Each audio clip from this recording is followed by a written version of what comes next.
PCR handicap accessibility exterior. So we're going to talk about a couple things when it comes to, we're here live in New York City, a couple things when it comes to ADA exterior, handicap accessibility exterior.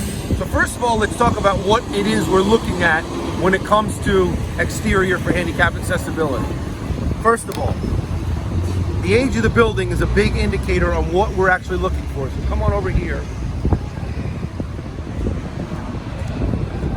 So first of all, any building that we're looking at that's getting city, state, or federal funds for affordable housing of some type or fashion, tax credit, etc., is responsible for the Fair Housing Act. Sorry, is responsible for Section 504 of the 1973 Rehabilitation Act, which means that it has to have 5% of the units accessible. So the first question to ask, is it affordable housing? Is it get some sort of help from city, state, and federal? Yes, then you need to worry about Section 504, which is 5% accessible. That's the first checklist. Second thing, what about fair housing? Okay, fair housing. If the building was built before March 13th, 1991, you do not need to worry about fair housing. It's off your responsibility.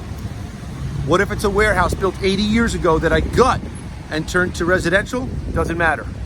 Built before March 13th, 1991, you're exempt from Fair Housing Act requirements for housing.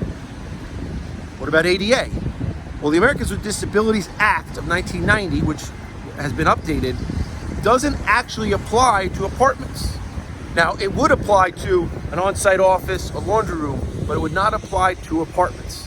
That's for things like a dentist's office, a workplace, etc. So as far as apartments, ADA is not what we have to worry about. And then lastly, Local Law 58 of 1987 is the New York City requirement. So that is something we're going to need to worry about. So at the end of the day, when it comes to the exterior, some of the key components are obviously things that the building would have responsibility for, like ramp access. Any of your step and stoops are not accessible. Now, are they exempt? You'd have to look at the checklist I just went through. Building entry is the biggest one for exterior. Biggest one. We're going to look at things inside like door hardware, pounds of pressure, opening width, etc. But getting into the building is the biggest factor for exterior regarding handicap accessibility. And everyone just says ADA. Don't say ADA. ADA is a part of handicap accessibility. Say handicap accessibility. Now what the city has done is things like this. Over the years they've come through and done these truncated entries. So this is good for both a wheelchair as well as someone with a cane and that is blind to get around the city.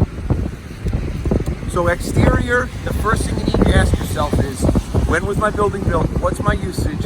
And which of those four things do I need to worry about? Section 504, Fair Housing Act, ADA, and then the local law for New York City. Okay, on exterior, those are the checklist things. Now, we're going to do another video inside about handicap accessibility. But for the most part, those are the things you need to worry about or think about for getting into the building. That's all for now. Thanks for watching.